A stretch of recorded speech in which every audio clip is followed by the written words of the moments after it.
That radio chick Cheryl Lee here. Welcome to the Still Rocking It podcast, where we'll have music, news reviews and interviews with some of our favourite Australian musicians and artists. Bongo Starkey from Skyhooks has found a new front lady for the Skyhooks Show, and it's Adelaide's mum's favourite, Sasha, who is hot off the heels, performing alongside some of Ozrock's biggest acts, including Super Jesus, Wolf Mother, Masters Apprentices, Screaming Jets and Ice House. Let's find out all the Skyhooks latest from Bob Starkey. To catch up on podcasts from other favourite artists, simply go to thatradiochick.com.au. You're with Cheryl Lee, and I'd like to welcome into the Zoom room today Bongo Starkey of Skyhooks. Thank you for joining us today, Bob. Oh, it's good as gold. Happy to be here. Skyhooks formed in March 1973. You were amongst the original founding members. How did you meet those likely lads and get involved in this band? The way it happened was my brother was originally in the band, my brother Peter, and he asked me for a lift out to a gig because he didn't have a licence at that point in time. So I drove him out to the gig, and it was this band called Skyhooks. They were great. I was really impressed. We had a different singer, Steve Hill, at that point in time. As I was driving Peter home, he said, "Well, I'm actually leaving the band." I said, "You're joking." He ended up joining up with Joe Camilleri, who he'd played with for a long time, actually. They were forming a band called Roger, Rocket and the Millionaires, and they were going to play up the west coast of Australia, backing a stripper. They were all looking forward to that. Anyhow, after that, I joined the band. I auditioned. Greg McConch gave me the gig. So that's how I joined the band. I didn't know any of the other guys prior to that. Since 2015, you've been doing your Bongo Starkey Skyhooks Show, and we'll talk about that in a minute because you've been doing that nearly 10 years. You deserve a gold watch soon. There's been some great changes to talk about. Do you mind if we just go back very quickly before we go forward? I was going to ask you if music was in your DNA. With a guitar-playing brother, I'd say it probably was. Are you from a musical family, Bob? Absolutely not. No, look, my dad was an Air Force officer. He had a tin ear. But I think the way it started is we were posted to England with my father's work in 1961. We were there until 1963, and 1963. And that's when the Beatles and the Rolling Stones broke. And we were there, and it was just, like it was really in your face and happening. My brother, he's 4 years older than me. He was turning 15, I think. He was getting guitar lessons while we were over there. So by the time we came back to Australia, he was pretty handy on the guitar. He sort of ended up joining a band called the King Bees. He went to Glen Waverley High. I was briefly at Glen Waverley High. Then Joe Camilleri joined that band. So he started playing with his band. They were doing really quite well. Peter was still at school and at university. I guess him playing regularly, he had, like a Fender Jaguar and a Vox amplifier, and it was all, sounding pretty good. I actually started playing drums. I was like the drummer boy at school. When we had school assembly once a week, I would sort of drum the school back into the classroom. When did it dawn on you and you realise that music was going to be your destiny? And did you ever have a plan B if it didn't work out? I didn't think for a minute that music was going to be my destiny. It was my hobby. I was quite motivated. I sort of played in a few bands and what have you. Had a lot of fun. But I was actually studying commerce. So I was in third year when Skyhooks had their first, we had our first hit record. So I just walked out of that place and never went back. You are listening to Still Rocking It, the podcast with Cheryl Lee. Well, it sounds like we have Bob's older brother Peter at least a little bit to thank for Peter coming to Skyhooks. So let's have an early JoJo Zepp song, All I Want to Do. The music world lost Peter Starkey in 2020. Rest in peace, Peter, and we'll be back to speak to little brother Bob after this.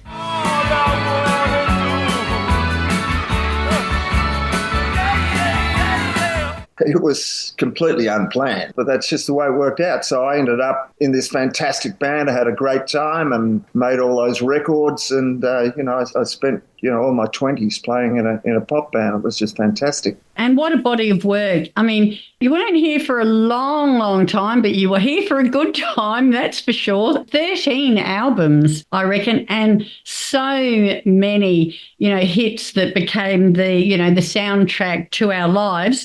What were you doing between the end of Skyhooks? Was that after we lost Shirley, and 2015 when you started Bongo's Skyhooks? Oh, wow. Yeah, a lot happened, actually. After Skyhooks, I had a career doing jingles and film soundtracks. I had my own little studio and I was quite successful at it. And that was spawned out of what I learned from Skyhooks, really, and the confidence I had from that. But then just doing jingles, that was fantastic. The difference between doing that and playing in a band is that you'd get the job, you'd do it, and then they give you the money. Whereas in the music business, it's like, wow, where's the money, honey? Everyone had a piece of the action down the track. And look, we did quite well, but, I didn't do very well financially out of Skyhooks, but I did do well after Skyhooks from, the experience I had. That was really my education. After that, I got pretty lonely doing that, just working on my own in the studio and what have you. I love the live music venues, and I ended up buying one. Oh, did you? I bought the Jump Club in Smith Street, Collingwood in Melbourne. They'd kind of gone broke, and anyhow, I liked the room, so I bought that, and I ran that for 5 years. And that was very successful. It was, it was just... It was jumping. It was jumping, yeah. That club was jumping. I changed the name to the club because, I couldn't be associated with all the debts. Yeah. Yeah. It was great, and that was a great experience. But I did that for 5 years, and it nearly killed me. It was like, like a 24/7 party. Well, it was a bit like that. I was working pretty hard, and it's also a lot of pressure. And when you're dealing one-on-one with people like Frank Stabala, it sort of could get to you, But look, at the end of that, I ended up selling that club, but there were great times had there. It was just terrific. And then after that, what did I do? I went to Brazil, and I ended up spending a bit of time in Brazil. I love Brazil. When I flew in, driving into town from the airport, I just felt like I was at home, just the vibe of the place. Yeah. I had long hair then, and if I didn't open my mouth, people took me for a Brazilian. Did I read somewhere that you had an infamous friend in Brazil? Well, I was infamous, and so was he.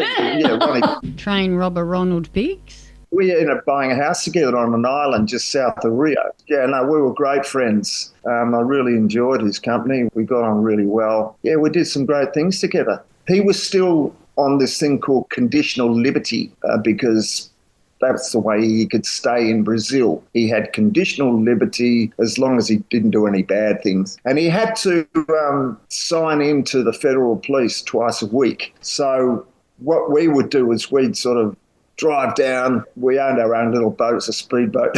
We'd go out to the island and we'd spend a couple of days out there, renovating and drinking and doing whatever we did, and then drive back up into town. It was just a great time. I was having a great time there, but the thing is my younger daughter was starting to grow up a little bit, and I had to come back to Australia and look after her. So that's what ended up happening. Still Rocking It podcast with that radio chick Cheryl Lee. Wow, choices. How do you pick which Skyhook songs to play? How about, Hey, What's the Matter? From Living in the 70s, 1974. Back to speak to Bongo after this. Hey, what's the matter with you? What's the matter? What's the matter? What's the matter? I said, hey, what's the matter? You found yourself back in Australia. What was the catalyst in 2015 for you to start up the Bob Bongo Starkey Skyhooks Show and start performing live again? When Cheryl died, I hadn't really been playing guitar, for some years. I just, because it's a bit of a mug's game, and it's one of those things you sort of got to go, well, that was then, and, now I've got to concentrate on the future and what have you. But when Cheryl does, it just hit me. I said, you know what? I actually love playing guitar, So I started playing again, and I decided I'd never learnt how to play guitar. It was all I just sort of picked it up and made it up. But it was look, it was a really good experience with Skyhooks because we had something to work on. Greg McCain would present these songs, and then Red and I would work out parts and what have you, and we created, our own sort of sound. It was just really good. It was a creative outlet for me, and I'm quite a creative person. So it was just like a dream come true, really. But when it came down to the business of it, you realise you're surrounded by roadies and tour managers and you name it. It's sort of like sometimes it gets to be not that much fun, And also, you're married to 5 other people. Yeah. So we sort of struggle with that a bit. And anyhow, the water always finds its own course and things come to an end, The bass player the drummer's girlfriend, and of course, it's all over. It's sort of a very insecure thing, Yeah. So rock and roll, I always, extreme individual. I left home at 17. I finished school, living out on my own. I've always been a one-man show, and so it was good getting out of that and doing my own thing, and then I started making a bit of money. And then when Cheryl died, I thought, you know what? I'm going to learn to play guitar, and I decided to learn to play Chuck Berry because I thought if it's good enough to Keith Richards, it's good enough to George Harrison, that's where I'm going to go. So that's what I did, and I started a little rock and roll band and started playing Chuck Berry.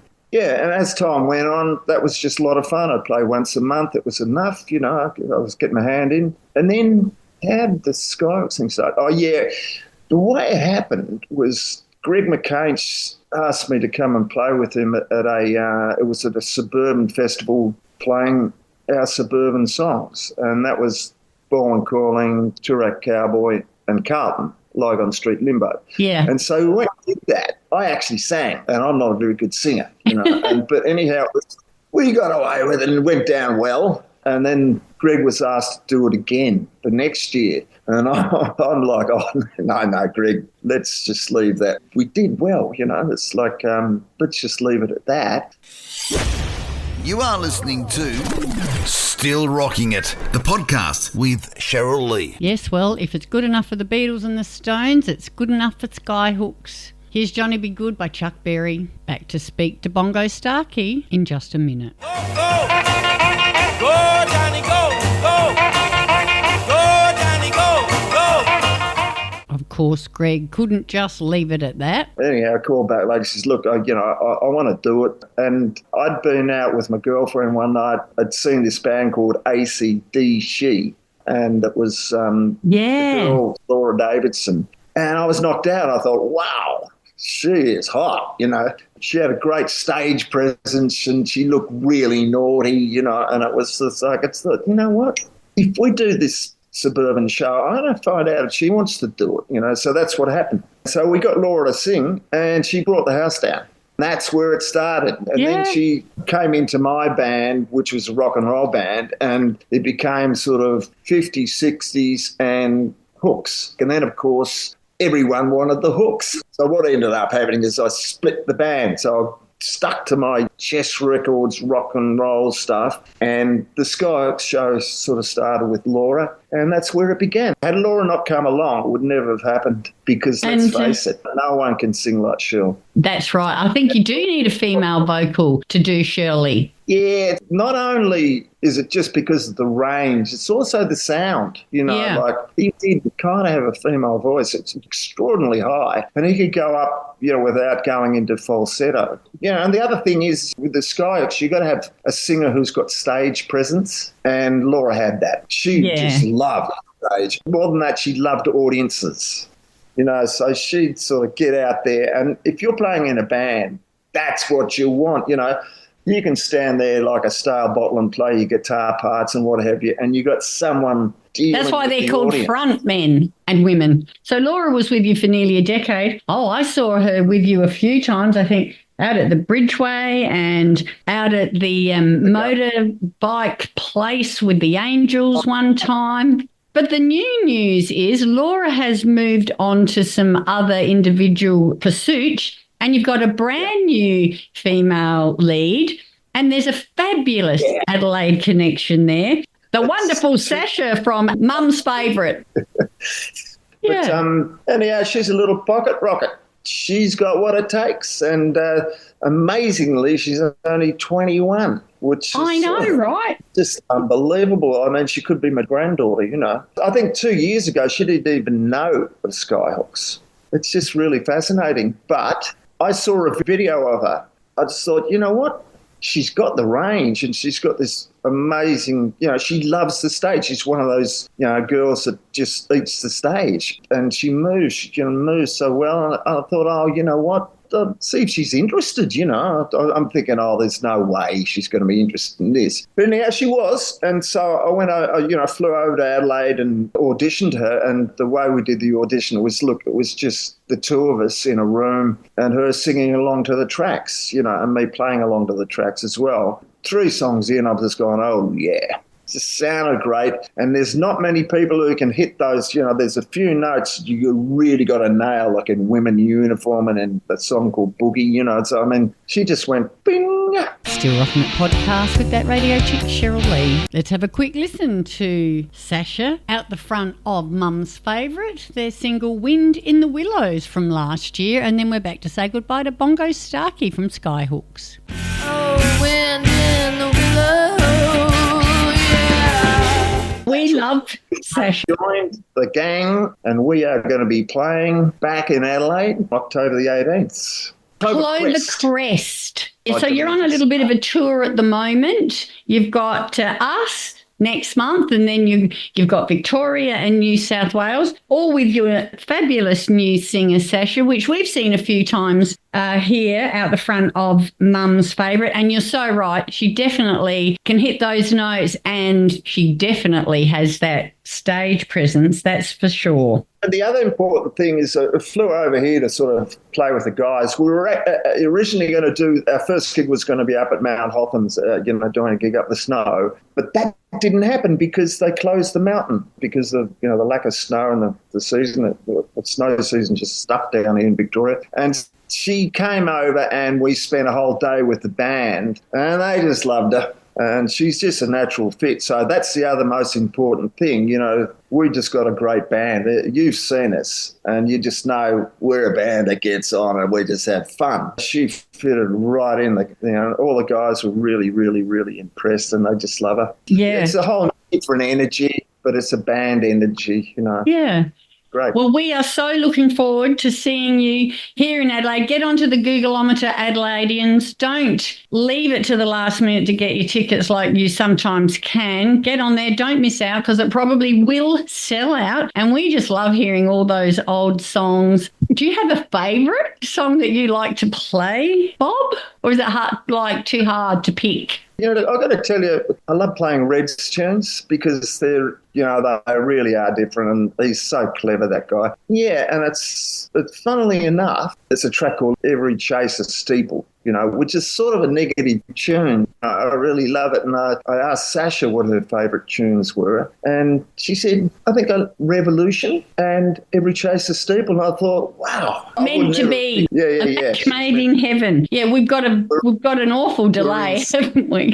I was just going to say, it sounds like it's meant to be, and it's a match made in heaven. So I just wanted to thank you so much for your generosity today with your time, and we look forward to seeing you at the Clover Crest. We'll see you down the front. I'll give you a wave. Okay. See you, Cheryl. Thanks very much. Bye-bye. You are listening to Still Rocking It, the podcast with Cheryl Lee. Okay, here it is. We're going to go out with Every Chase a Steeple from the Ego Is Not a Dirty Word album back in 1975. Get a job, shut your gob, try and make some money. 9 to 5, stay alive, makes your brain go running. You're with Cheryl Lee, that radio chick. Thank you so much for joining me on the Still Rocking It podcast. Hope to catch you again next time. Get out when you can, support Aussie music, and I'll see you down the front.